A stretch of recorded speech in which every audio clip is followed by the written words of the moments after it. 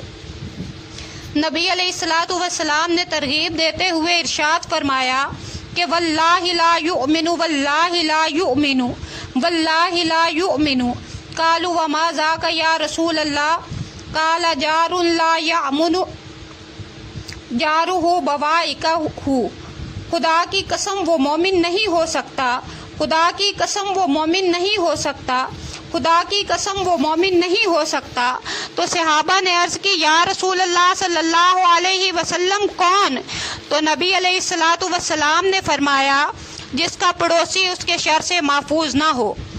آپ صلی اللہ علیہ وسلم اکثر خطبہ میں یہ حدیث فرمایا کرتے تھے، لا ایمان لمن لا امانت لہ ولا دین لمن لا عہد لہ، جس میں امانت نہیں اس میں ایمان نہیں، اور جس میں عہد کی پابندی نہیں اس کا دین میں حصہ نہیں۔ یا نبی علیہ الصلوۃ والسلام کی جو حدیث میں نے پڑھی، لا یؤمن احدکم حتی یحب لاخیہ ما یحب لنفسہ، تم میں سے کوئی مومن نہیں ہو سکتا کہ جو چیز وہ اپنے لیے پسند کرے وہی چیز اپنے مسلمان بھائی کے لیے پسند کرے۔ اسی نوع کی جو متعدد حدیثیں آگے آ رہی ہیں جن میں کسی ایک عمل یا فعل کے متعلق فرمایا گیا ہے کہ وہ ایماندار نہیں وغیرہ وغیرہ، اس نوع کی تمام ارشادات کا مقصد و منشا یہ نہیں ہے کہ جو مسلمان پڑوسی کو ایذا دے یا بد دیانتی کرے یا ظالم کو مدد پہنچائے وہ دائرہ اسلام سے خارج ہو جاتا ہے، بلکہ اس طرز کلام سے مقصد صرف اس فعل کی انتہائی قباحت بیان کرنی ہوتی ہے، اور یہ احادیث نبی علیہ الصلوۃ والسلام نے ترغیب و ترہیب یا تحدید کے سلسلہ میں بیان فرمائی ہوتی ہیں، ان سے کوئی شرعی عقیدہ یا حکم اخذ نہیں کیا جا سکتا۔ حضرت قتادہ یہ صحابی نہیں، یہ جلیل القدر تابعی ہیں، انہوں نے حضرت انس ابن مالک سے روایت کیا ہے، اور حضرت انس ابن مالک رسول اللہ صلی اللہ علیہ وسلم کے صحابی ہیں، اور انہوں نے نبی علیہ الصلوۃ والسلام کی 10 سال خدمت کی، اور حضور علیہ الصلوۃ والسلام کے در دولت پر ہر وقت پڑے رہتے تھے، اور خادم کی حیثیت سے حضور صلی اللہ علیہ وسلم کی خدمت گزار رہے۔ وما علینا الا البلاغ المبین۔ بسم اللہ الرحمن الرحیم، نحمدہ ونصلی ونسلم علی رسولہ الکریم، اما بعد، عن ابی ہریرہ رضی اللہ تعالی عنہ ان رسول اللہ صلی اللہ علیہ وسلم قال فوالذی نفسی بیدہ لا یؤمن احدکم حتی اکون احب الیہ من والدہ وولدہ، رواہ البخاری۔ سیدنا حضرت ابو ہریرہ رضی اللہ تعالی عنہ روایت کرتے ہیں کہ نبی علیہ الصلوۃ والسلام نے ارشاد فرمایا، مجھے اس ذات کی قسم ہے جس کے قبضہ قدرت میں میری جان ہے، تم میں سے کوئی مومن نہیں ہو سکتا جب تک کہ وہ مجھے اپنے والد اور اولاد سے زیادہ محبوب نہ جانے۔ اس حدیث کو امام مسلم نے، امام نسائی نے روایت کیا۔ نبی علیہ الصلوۃ والسلام کے ساتھ محبت کرنا گویا کہ تمام انبیاء کرام علیہ السلام سے محبت رکھنا ہے۔ حضور علیہ الصلوۃ والسلام کی تعظیم و توقیر کرنا اور تمام انبیاء کرام علیہ السلام کی تعظیم و توقیر کرنا، ان کی نبوتوں پر ایمان لانا واجب ہے، جبکہ حضور علیہ الصلوۃ والسلام سے محبت رکھنا تمام انبیاء کرام علیہ السلام سے محبت کو مستلزم ہے، بلکہ حضور علیہ الصلوۃ والسلام سے محبت صحابہ کرام رضوان اللہ تعالی علیہم اجمعین سے محبت کو بھی مستلزم ہے۔ والذی میں واو قسم کے لیے ہے، حتی غایت کے بیان کے لیے ہے، احبو اس میں تفصیل کا صیغہ ہے، اور قسم کلام میں تاکید و قوت پیدا کرنے کے لیے ہے، اور اس سے واضح ہوتا ہے کہ کسی اہم امر کو بیان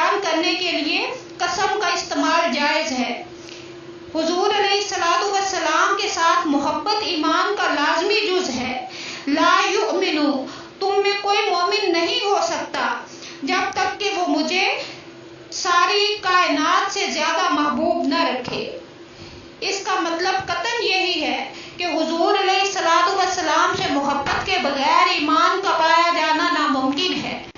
ہر شخص جس کو اللہ تبارک و تعالیٰ نے فہم و عقل کی دولت دی ہے، وہ یقین کے ساتھ جانتا ہے کہ جس کے ساتھ عقیدت و نیاز بندی ایمان میں داخل ہو، وہ بغیر اس کے مانے ہوئے مومن نہیں ہو سکتا۔ اس کی محبت پوری کائنات سے زیادہ ضروری ہے۔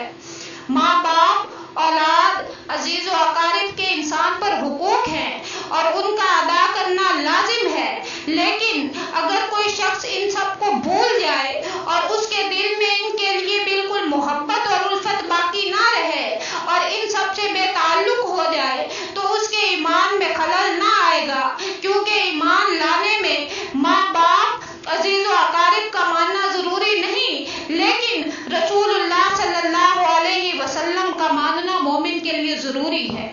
جب تک لا الہ الا اللہ کے ساتھ محمد الرسول اللہ صلی اللہ علیہ وسلم کا معتقد نہ ہو، ہرگز مومن نہیں ہو سکتا۔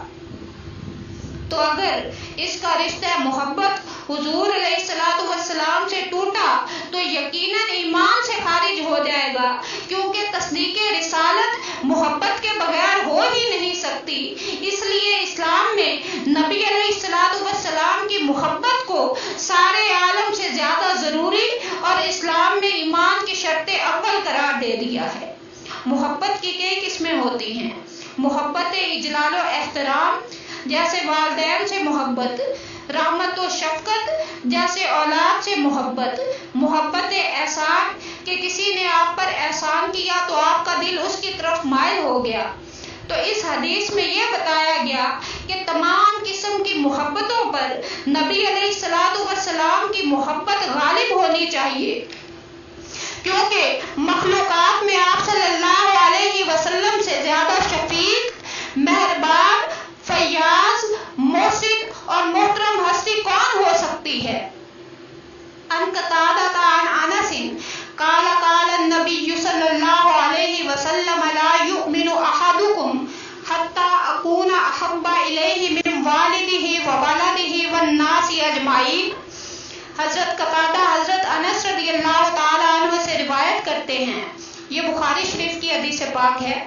حضرت قتادہ حضرت انس رضی اللہ تعالیٰ عنہ سے روایت کرتے ہیں کہ رسول اللہ صلی اللہ علیہ وسلم نے فرمایا، تم میں کوئی مومن نہیں ہو سکتا جب تک کہ میں اس کے لیے اس کے والد، اولاد اور سب لوگوں سے زیادہ پیارا اور محبوب نہ ہو جاؤں۔ حضور علیہ الصلوۃ والسلام کے ساتھ محبت رکھنا عین ایمان ہے۔ باقی جتنے عزیز و اقارب ہیں، جیسے قرآن نے فرمایا، قل ان کان آباؤکم و ابناؤکم و اخوانکم و ازواجکم و عشیرتکم و اموال اقترفتموها و تجارت تخشون کسادها و مساکن ترضونها احب الیکم من اللہ و رسولہ و جہاد فی سبیلہ فتربصوا حتی یاتی اللہ بامرہ۔ اللہ تعالیٰ فرماتا ہے، تمہارے باپ، بیٹے، عورتیں، کنبہ، کمائی کا مال، تجارت جس کے نقصان کا تمہیں ڈر ہے، اور تمہارے پسند کے مکان، یہ چیزیں تمہیں اللہ اور اس کے رسول کریم صلی اللہ علیہ وسلم کی محبت سے زیادہ عزیز نہ ہونی چاہیے۔ اگر تم ایسا کرو گے تو پھر ہماری ناراضگی کے حکم کا انتظار کرنا۔ نبی علیہ الصلوۃ والسلام سے محبت کرنا عین ایمان ہے، اور پھر اس ایمان کی کسوٹی حضور علیہ الصلوۃ والسلام کی محبت ہے۔ ایمان اور حضور علیہ الصلوۃ والسلام کی محبت لازم اور ملزوم ہے۔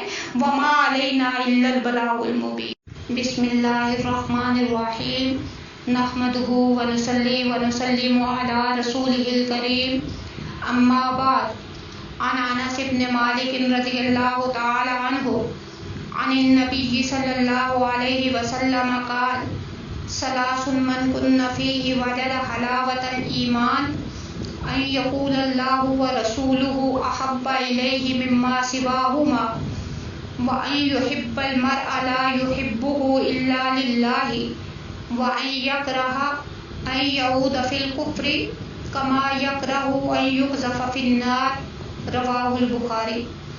حضرت انس بن مالک رضی اللہ تعالیٰ عنہ روایت کرتے ہیں کہ نبی علیہ الصلوۃ والسلام نے ارشاد فرمایا، تین چیزیں جس میں ہوں وہ ایمان کی لذت اور شیرینی کو پا لیتا ہے۔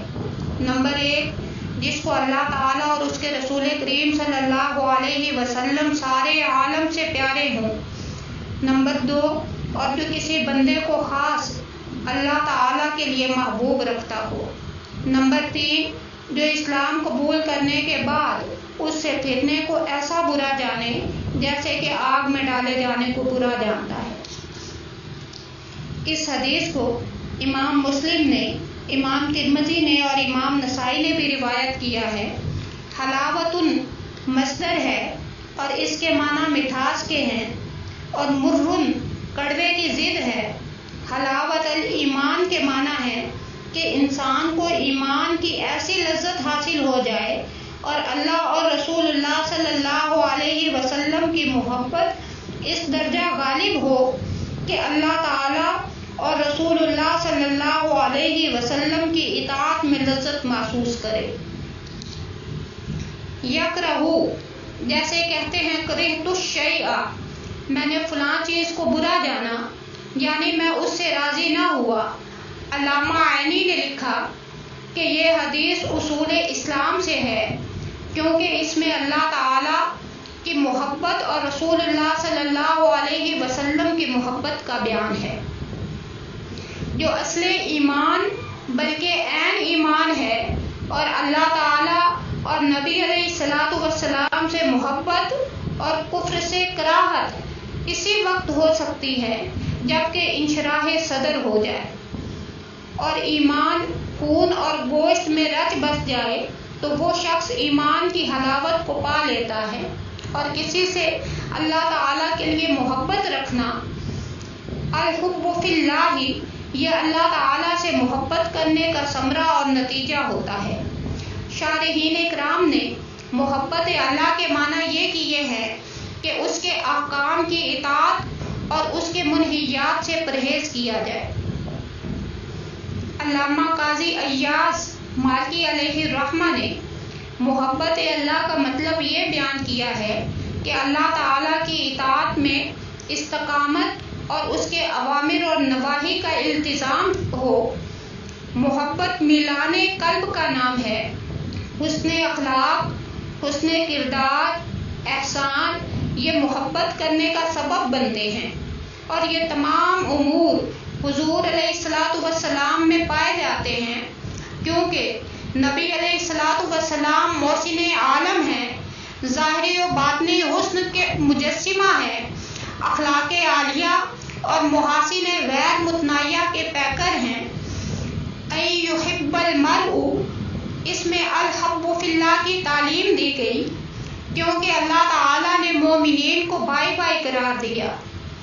فَأَصْبَحْتُمْ بِنِعْمَتِهِ إِخْوَانًا، لہذا حلاوت ایمان کا درجہ اسی مسلمان کو حاصل ہوگا جو دوسرے مسلمان سے محض اللہ تعالیٰ کے لیے محبت کرے اور اس میں کسی دنیاوی غرض کو دخل نہ ہو۔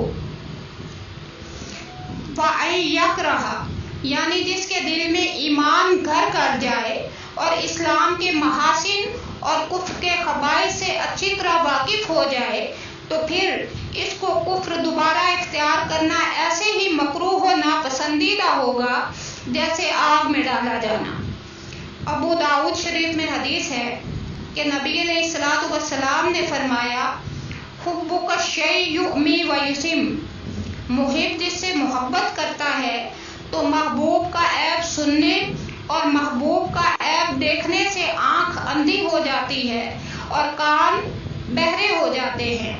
اسلام ایک پاکیزہ دین ہے اور اللہ کے رسول کا بھیجا ہوا دین ہے، یعنی اللہ تبارک و تعالی نے اسے بھیجا، رسول اللہ صلی اللہ علیہ وسلم نے اس دین کو ہمارے تک پہنچایا، اس دین نے ہمیں یہ تعلیم دی کہ سب سے زیادہ محبت اللہ سے کی جائے اور پھر رسول اللہ صلی اللہ علیہ وسلم سے کی جائے، یعنی اللہ اور اس کا رسول کریم صلی اللہ علیہ وسلم، ان دونوں کی محبت عین ایمان ہے، اور اس میں ذرا بھی شک پڑ گیا تو اس کا ایمان نہ ہوگا، وہ کافر و مرتد ہوگا۔ وما علینا الا البلاغ المبین۔ نحمدہ ونصلی ونسلم علی رسولہ الکریم، اما بعد، فاعوذ باللہ من الشیطان الرجیم، بسم اللہ الرحمن الرحیم۔ وَلَوْ أَنَّهُمْ إِذ ظَّلَمُوا أَنفُسَهُمْ جَاءُوكَ فَاسْتَغْفَرُوا اللَّهَ وَاسْتَغْفَرَ لَهُمُ الرَّسُولُ لَوَجَدُوا اللَّهَ تَوَّابًا رَحِيمًا۔ صدق اللہ مولانا العظیم۔ اور اگر یہ لوگ جب ظلم کر بیٹھے تھے اپنے آپ پر، حاضر ہوتے آپ کے پاس اور مغفرت طلب کرتے اللہ تعالیٰ سے، نیز مغفرت طلب کرتے رسول اللہ صلی اللہ علیہ وسلم ان کے لیے، تو وہ ضرور پاتے اللہ تعالیٰ کو توبہ قبول کرنے والا اور نہایت رحم کرنے والا۔ جیسا کہ میں نے عرض کیا تھا کہ مدینہ طیبہ کے لیے ایک پوسٹ ڈالوں گی۔ یہ آیہ کریمہ میں نے سورہ نساء سے لی ہے، اور یہ سورہ نساء کی آیت نمبر 64 ہے۔ نبی کریم علیہ الصلاۃ والسلام کا دروازہ گناہ گاروں کے لیے، خطا کاروں کے لیے، بدکاروں کے لیے، بلکہ نیکوکاروں کے لیے، سب کے لیے بہت بڑا سہارا ہے۔ دنیا میں کوئی انسان ایسا نہیں آیا سوائے انبیاء کے جس سے کوئی خطا نہ ہوئی ہو، تو اللہ تبارک و تعالیٰ نے فرمایا کہ اے حبیب، جب یہ لوگ اپنی جانوں پر ظلم کر بیٹھیں تو آپ کے در اقدس پر حاضر ہو جائیں، پھر اللہ تعالیٰ سے معافی مانگیں اور آپ پہ ان کی سفارش کریں، تو اللہ تعالیٰ کو یہ بڑا توبہ قبول کرنے والا اور نہایت مہربان پائیں گے۔ اللہ تبارک و تعالیٰ نے فرمایا کہ اے رحمت مجسم صلی اللہ علیہ وسلم، اگر یہ دنیا بھر کے قصور کر کے اور اپنی جانوں پر طرح طرح کے ظلم توڑنے کے بعد بھی نادم اور تائب ہو کر تیرے حضور میں حاضر ہوں اور تو ان پر اپنا در کرم کھول دے، جب ان کی شفاعت و بخشش اور رستگاری کے لیے تیرا ہاتھ میری بارگاہ جود و عطا میں اٹھے گا، تو خواہ وہ کتنے ہی گناہ گار کیوں نہ ہوں، کتنے ہی روح سیاہ کیوں نہ ہوں، تیرے رب کی رحمت ان کو مایوس نہیں کرے گی، بلکہ ان کی توبہ قبول کر لی جائے گی، ان بیگانوں کو اپنا بنا لیا جائے گا۔ نبی علیہ السلام کی یہ برکت ظاہری زندگی تک محدود نہ تھی، بلکہ حضور علیہ السلام کی رحمت کا یہ سمندر جب تک چرخے نیل و فری قائم ہے یہ ٹھاٹھے مارتا رہے گا۔ اہل دل اور اہل نظر ہر لمحہ اور ہر آن اس کا مشاہدہ کرتے ہیں۔ حضرت سیدنا مولا علی کرم اللہ تعالی وجہہ الکریم سے مروی ہے، آپ فرماتے ہیں کہ حضور علیہ السلام کے وصال با کمال کے 3 روز بعد ایک اعرابی ہمارے پاس آیا اور فرتے رنج و غم سے مزار پر انوار پر گر پڑا اور خاک پاک کو اپنے سر پر ڈالنے لگا اور عرض کرنے لگا، اے اللہ پاک کے رسول، جو آپ نے فرمایا ہم نے سنا، جو آپ نے اپنے رب سے سیکھا وہ ہم نے آپ سے سیکھا، اور اسی میں یہ آیت ہے وَلَوْ أَنَّهُمْ إِذ ظَّلَمُوا أَنفُسَهُمْ، میں نے اپنی جان پر بڑے بڑے ستم کیے ہیں، اب تیری بارگاہ میں حاضر ہوا ہوں، اے سراپا شفقت و رحمت میری مغفرت کے لیے اللہ تبارک و تعالیٰ سے دعا فرمائیے۔ فَنُودِيَ مِنَ الْقَبْرِ إِنَّهُ قَدْ غُفِرَ لَكَ، تو مرکز انور سے آواز آئی، او عربی تجھے بخش دیا گیا ہے۔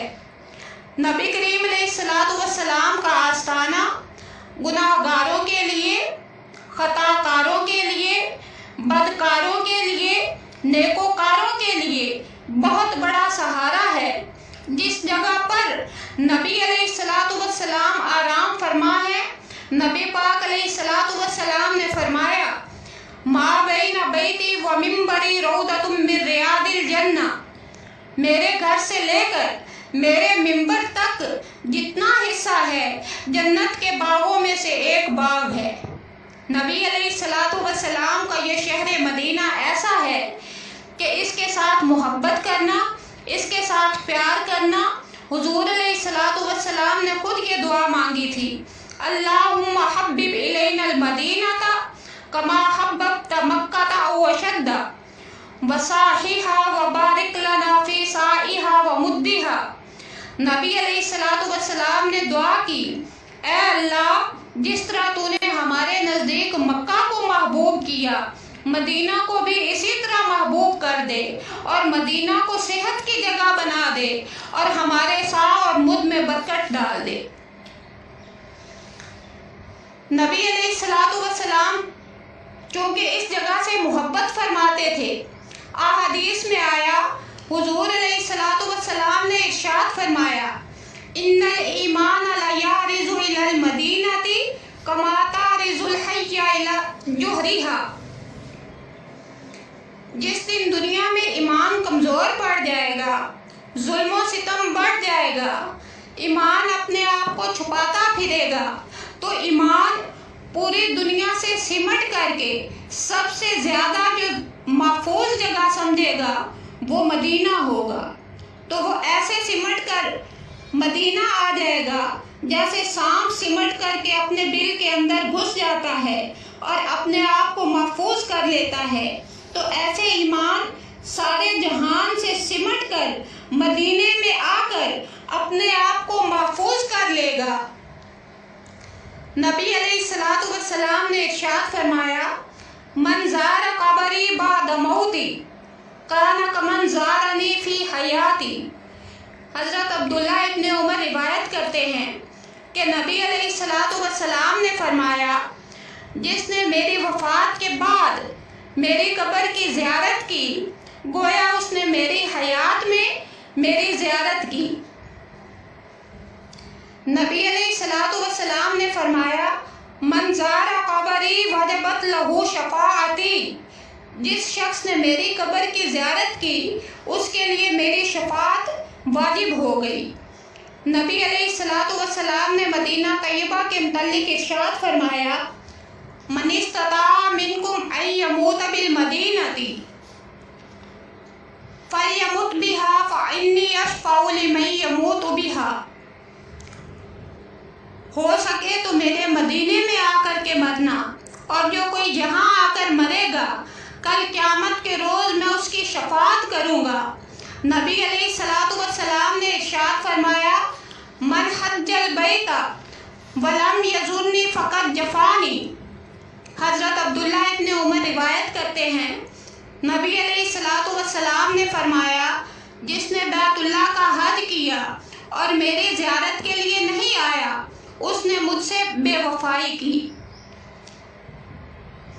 حضور علیہ الصلوۃ والسلام کا مدینہ یہ نبی علیہ الصلوۃ والسلام کا اپنا شہر ہے۔ حضور علیہ الصلوۃ والسلام نے اس کا نام طیبہ طابہ رکھا تھا۔ حضور علیہ الصلوۃ والسلام نے فرمایا، المدینہ افضل من مکہ، المدینہ خیر من مکہ، مدینہ مکہ سے افضل ہے، مدینہ مکہ سے بہتر ہے۔ مدینہ طیبہ بندہ جائے تو نبی علیہ الصلوۃ والسلام کے در اقدس کی حاضری کی نیت لے کر کے جائے کہ میں نبی علیہ الصلوۃ والسلام کی بارگاہ اقدس میں حاضر ہو رہا ہوں، اور پھر آنکھیں جھکی ہوئی ہوں، دل کے اندر حضور علیہ الصلوۃ والسلام کی محبت معجزن ہو، حضور علیہ الصلوۃ والسلام کے عشق میں دل تڑپ رہا ہو، اور حضور علیہ الصلوۃ والسلام کی ذات اقدس پر درود شریف پڑھتا ہوا خدمت اقدس میں حاضر ہو اور یوں عرض کرے، بسم اللہ ما شاء اللہ لا قوت الا باللہ ربی ادخلنی مدخل صدق واخرجنی مخرج صدق، اللہم افتح لی ابواب رحمتک وارزقنی من زیارت رسولک صلی اللہ تعالی علیہ وسلم آستانہ اقدس کی طرف نہایت خشوع و خضوع سے متوجہ ہو اور یوں سمجھے کہ حضور علیہ الصلوۃ والسلام گویا کہ جیسے اپنی ظاہری حیات میں امت کو دیکھا کرتے تھے، اسی طرح جہاں اب آپ آرام فرما ہیں، اس وقت بھی نور نبوت سے در اقدس پر آنے والے ہر شخص کو دیکھ رہے ہیں، اور پھر موقع اور وقت کے حساب سے یعنی نماز ادا کرنے کے بعد جب آپ مواجہ شریف کے سامنے جائیں تو مولانا امجد علی صاحب علیہ الرحمہ نے بہار شریعت میں لکھا، یقف کما یقف فی الصلاۃ، حضور علیہ الصلوۃ والسلام کے سامنے ایسے کھڑے ہو جیسے بندہ نماز میں کھڑا ہوتا ہے، یعنی قبلے کی طرف پیٹھ ہوگی اور نبی علیہ الصلوۃ والسلام کی طرف منہ ہوگا، آنکھیں جھکا کر ایک مجرم کی حیثیت سے، اور پھر حضور علیہ الصلوۃ والسلام کی بارگاہ اقدس میں نہایت ادب و احترام کے ساتھ مجرا اور تسلیم بجا لائے، اور حضور علیہ الصلوۃ والسلام کی بارگاہ میں الصلاۃ والسلام علیک یا سیدی یا رسول اللہ وعلی آلک و اصحابک یا سیدی یا حبیب اللہ، یہ الفاظ دہرائے۔ حضور علیہ الصلوۃ والسلام کے مدینہ طیبہ میں وہ مقام جہاں حضور علیہ الصلوۃ والسلام تشریف فرما ہوتے تھے، ان مقامات کا نہایت ادب کرے، ان کا بہت زیادہ خیال رکھے، وہاں 2 رکعتیں نماز نفل ادا کرے وقت مکروہہ کو چھوڑ کر، اور جس وقت بھی مسجد نبوی میں حاضر ہو تو باطہارت ہو کر کے، اچھا لباس پہن کر کے اور خشوع و خضوع کے ساتھ نماز ادا کرے، اور سرکار دو عالم صلی اللہ علیہ وسلم کی تعظیم اور حضور علیہ الصلوۃ والسلام کا ادب و احترام اپنے دل میں ایسے اجاگر کرے کہ ایسے سمجھ لے کہ حضور علیہ الصلوۃ والسلام اللہ کے حضور میری بخشش کا ذریعہ اور سبب بنیں گے۔ تو اس کے بعد پھر اہل بقیع کی زیارت کو جائیں، جو کہ نبی علیہ الصلوۃ والسلام کے گنبد کے سائے کے اندر آرام فرما ہے۔ وہاں تقریباً 10,000 صحابہ کرام رضوان اللہ تعالی علیہم مجمعین آرام فرما ہیں، تابعین اور تبع تابعین اور اولیاء اعظام، علماء، صلحاء، وہ تو گنتی سے ہی زیادہ ہیں جو وہاں آرام فرما ہیں۔ وہاں جائیں تو وہاں فاتحہ شریف ان کے لیے پڑھی جائے، اور پھر اس مقام پر پہنچ کر کے اپنے لیے بھی دعا کی جائے۔ اس کے بعد قباء شریف کی زیارت کو جائیں، کیونکہ حضور علیہ الصلوۃ والسلام وہاں تشریف لے جاتے تھے، اور قباء شریف یہ نیت کر کے جانا کہ حضور علیہ الصلوۃ والسلام ہر ہفتے وہاں تشریف لے جاتے تھے۔ وہاں 2 نفل ادا کرنا پورے عمرے کے برابر کا ثواب ہے، گویا کہ یہ پورا عمرہ ہے۔ اس کے بعد شہدائے احد کی قبور کی زیارت کرے، اور پھر یہ کہ وہ لوگ تھے کہ آسمان دنیا کے چمکتے ہوئے ستارے جو حضور علیہ الصلوۃ والسلام کے ساتھ آ کر کے وابستہ ہو گئے، یہ صحابہ تھے جن کی بدولت آج ہم مسلمان ہیں۔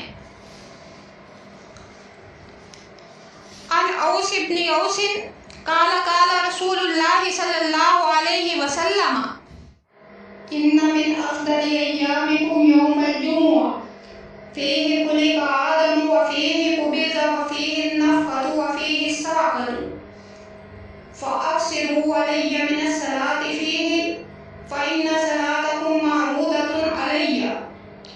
قال یا رسول اللہ صلی اللہ علیہ وسلم کیف تورد صلاتنا علیک وقد علمت؟ قال صلی اللہ تعالی علیہ وسلم ان اللہ حرم علی الارض ان تاکل اجساد الانبیاء۔ حضرت اوس بن اوس رضی اللہ تعالیٰ عنہ روایت کرتے ہیں کہ نبی علیہ الصلوۃ والسلام نے ارشاد فرمایا کہ بے شک تمہارے دنوں میں سے جمعے کا دن سب سے بہتر ہے۔ جمعے کے دن آدم علیہ السلام کی تخلیق ہوئی، جمعے کے دن انہوں نے وفات پائی، جمعے کے دن سور پھونکا جائے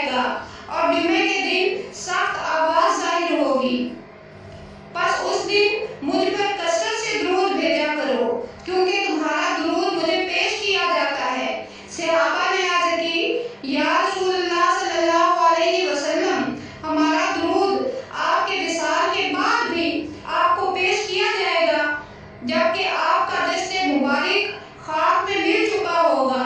تو آپ صلی اللہ علیہ وسلم نے فرمایا بے شک اللہ تبارک و تعالیٰ نے زمین پر انبیاء کرام علیہ السلام کے جسموں کو کھانا یا کسی قسم کا نقصان پہنچانا حرام کر دیا ہے۔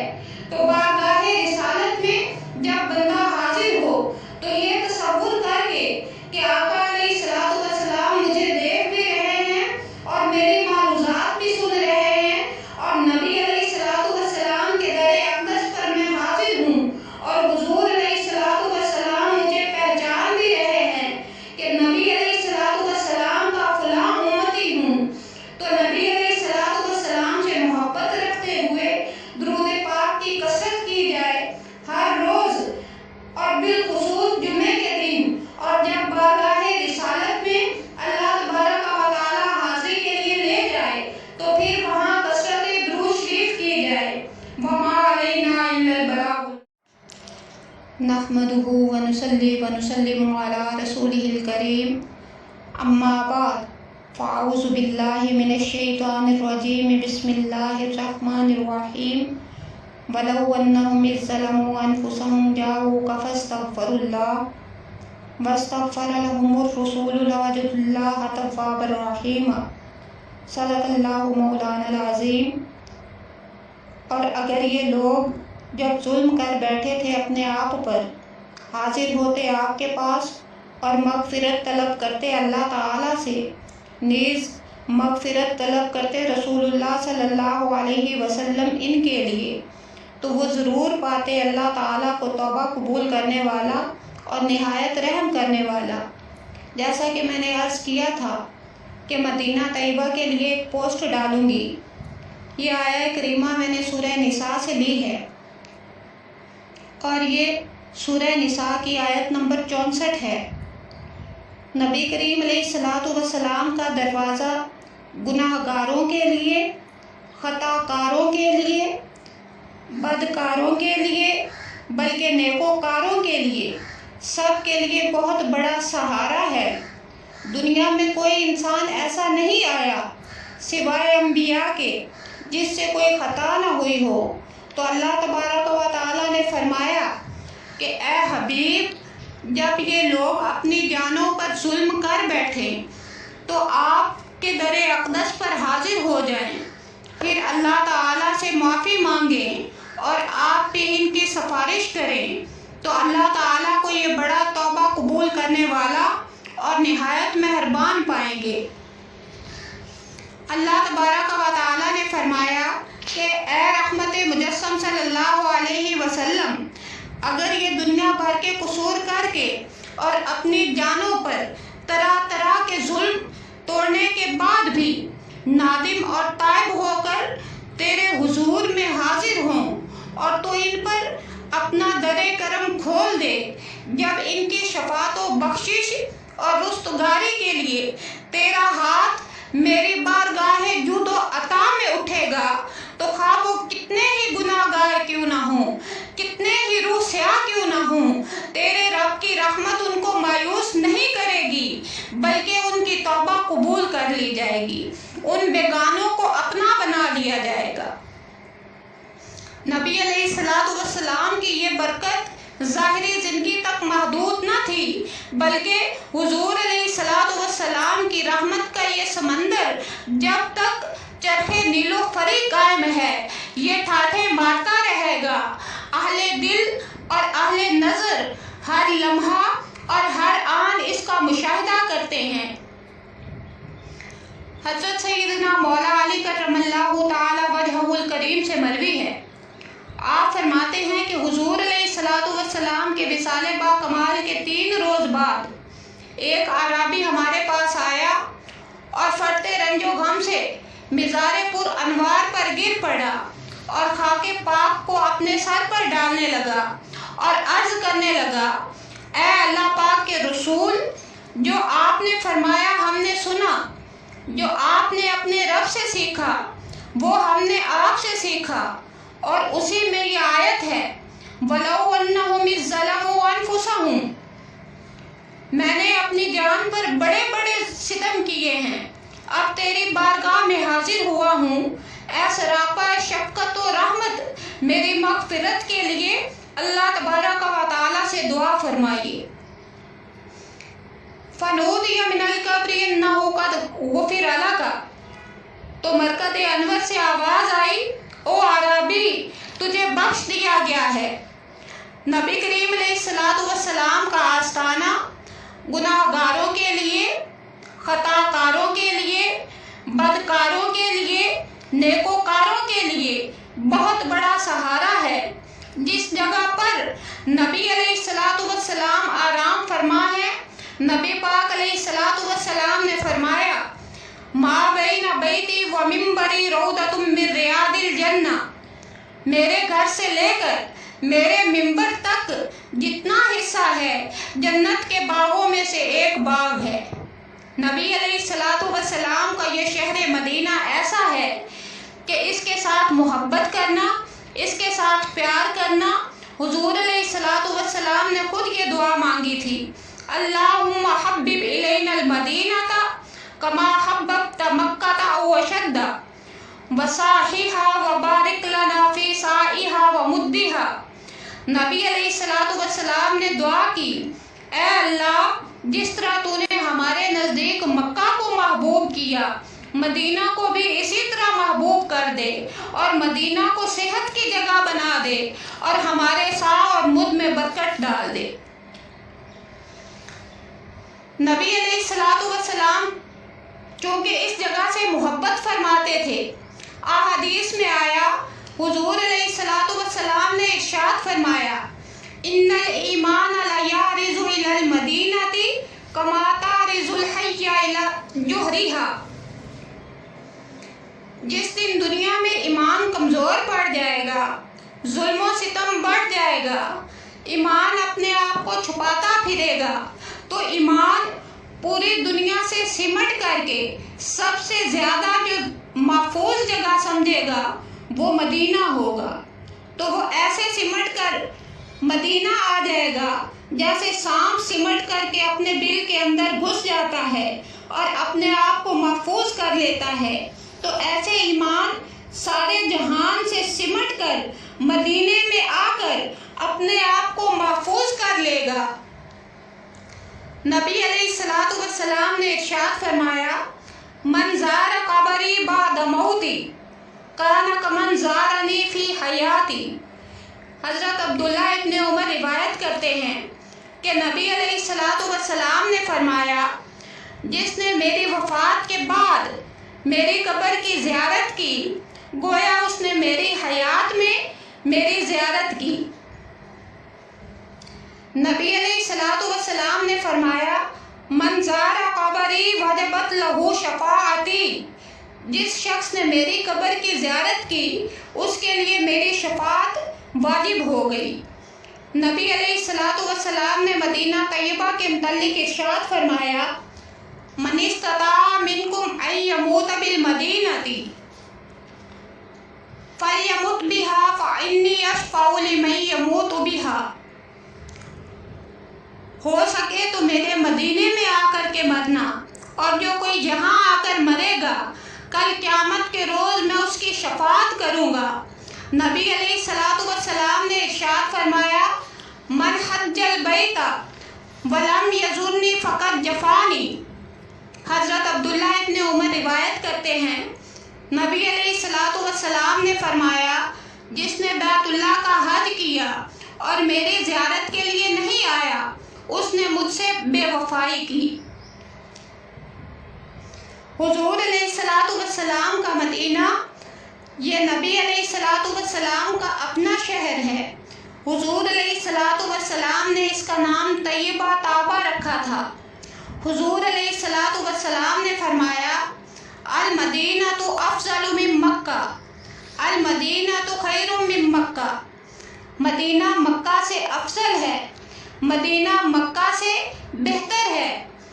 مدینہ طیبہ بندہ جائے تو نبی علیہ السلام کے در اقدس کی حاضری کی نیت لے کر کے جائے کہ میں نبی علیہ الصلوۃ والسلام کی بارگاہ اقدس میں حاضر ہو رہا ہوں اور پھر آنکھیں جھکی ہوئی ہوں، دل کے اندر حضور علیہ الصلوۃ والسلام کی محبت معجزن ہو، حضور علیہ الصلوۃ والسلام کے عشق میں دل تڑپ رہا ہو اور حضور علیہ الصلوۃ والسلام کی ذات اقدس پر درود شریف پڑھتا ہوا خدمت اقدس میں حاضر ہو اور یوں عرض کرے، بسم اللہ ما شاء اللہ لا قوت الا باللہ ربی ادخلنی مدخل صدق واخرجنی مخرج صدق، اللہم افتح لی ابواب رحمتک وارزقنی من زیارت رسولک صلی اللہ تعالی علیہ وسلم۔